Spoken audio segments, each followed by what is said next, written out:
Hi friends, egg momos செய்ய போகிறோம். எப்படி செய்கிறதுன்னு பார்ப்போம். மைதா மாவு இந்த கப்பில் 1.5 கப் எடுத்துக்கிறேன்.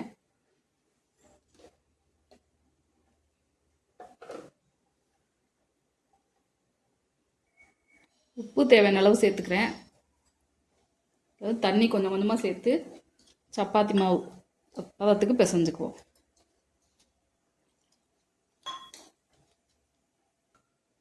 மாவு நல்லா பிசைஞ்சுக்கிட்டேன். இந்த அளவுக்கு எண்ணெய் 1 ஸ்பூன் அளவுக்கு லேசாக ஊற்றிக்கிறது. மேலே மாவு ஊறட்டும், நல்லா காஞ்சு போயிடாமல் இருக்கும். அதனால் எண்ணெய் லேசாக ஊற்றி மூடி வச்சுருவோம். கொஞ்சம் நேரம் ஊறட்டும்.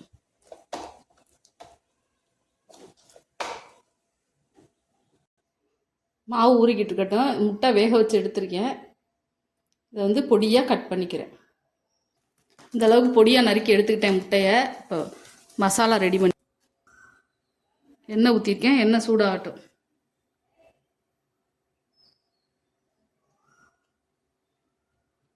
ஒரு பெரிய சைஸ் வெங்காயத்தை நறுக்கி வச்சுருக்கேன் பொடியாக. 2 பச்சை மிளகாய் நறுக்கி வச்சுருக்கேன், அதை சேர்த்துக்கிறேன்.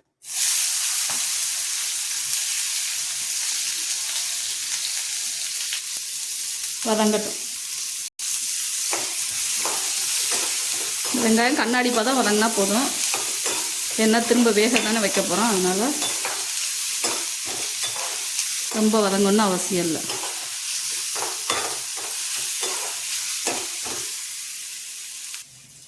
வெங்காயம் வதங்கிடுச்சு. இஞ்சி பூண்டு போட்டுக்கிறேன். பச்சை ஸ்மெல் போகிற வரைக்கும் வதங்கட்டும்.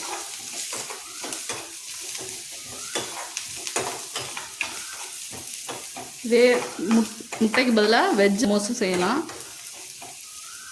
முட்டைக்கோஸ் கேரட்டை துருவிட்டு இதே மாதிரிலாம் முட்டைக்கு பதிலாக அதை போட்டு செஞ்சுக்கலாம். இன்றைக்கி நான் எக்கு மோமோஸ் செஞ்சுக்கிட்டு இருக்கேன். என் பையன் எக்கு மோமோஸ் கேட்டேன், அதனால் எக்கில் செஞ்சுக்கிட்டு இருக்கேன். வதங்கிச்சு. தக்காளி, ஒரு சின்ன தக்காளி நறுக்கி வச்சுருக்கேன், அதை சேர்த்துக்கிறேன்.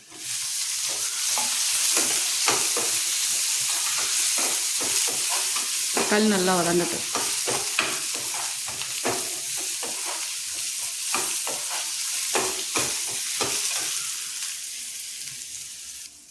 கொத்தமல்லி எல்லாம் கொஞ்சம் தூக்கிறேன்.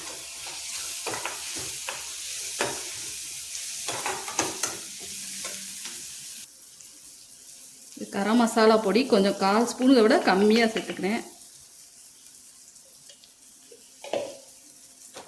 மஞ்சள் பொடி ஒரு சின்ன ஸ்பூனில் 1/2 ஸ்பூன் சேர்த்துக்கிறேன்.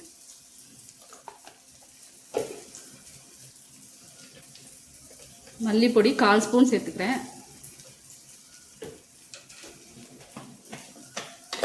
தனி மிளகாய் பொடி 1/4 ஸ்பூன் சேர்த்துக்கிறேன். உங்களுக்கு காரத்துக்கு ஏற்ற மாதிரி சேர்த்துக்கோங்க. ஒரு நிமிஷம் அப்படியே அந்த எண்ணெயில் கிண்டி விட்டுக்குவோம். இந்த பொடியோட பச்சை ஸ்மெல்லாம் போட்டும்.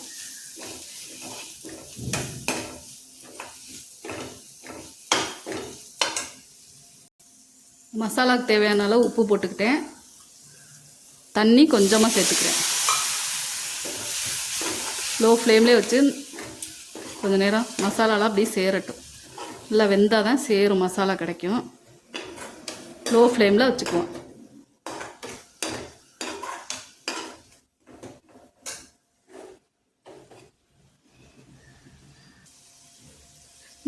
எண்ணெய் பிரிஞ்சு வருது. இந்த ஸ்டேஜில் இந்த கட் பண்ணி வச்சுருக்க முட்டையை சேர்த்துக்குவோம்.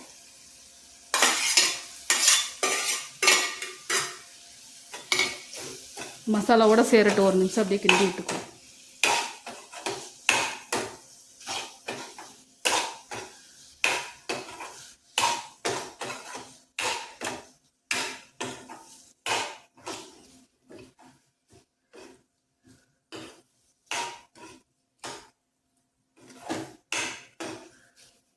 ஸ்டஃபிங் ரெடி ஆயிடுச்சு. இப்போ அடுப்பை ஆஃப் பண்ணிக்குவோம். மாவு நல்லா ஊறிடுச்சு. அதில் கொஞ்சம் கொஞ்சமாக எடுத்து உருண்டையாக உருட்டிட்டு தேய்ச்சி எடுத்துக்குவோம்.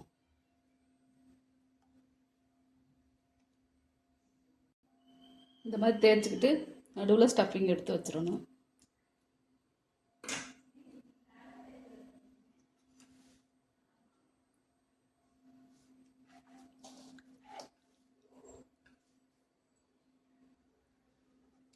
இப்படியே எடுத்து இப்படியே மடிச்சுக்கிட்டே வரணும் சுற்றி. இப்படியே சேர்த்து பிடிச்சிக்கிட்டு இந்த மாதிரி மடிச்சுக்கிட்டே வரணும்.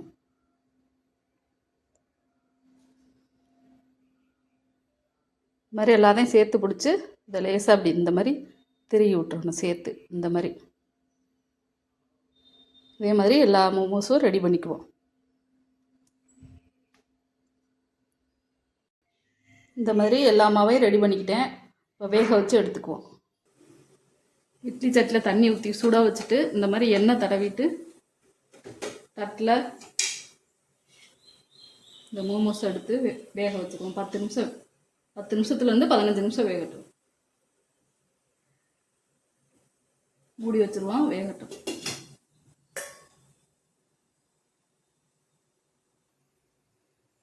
மோமோஸ் வெந்துருச்சு, எடுத்துக்குவோம்.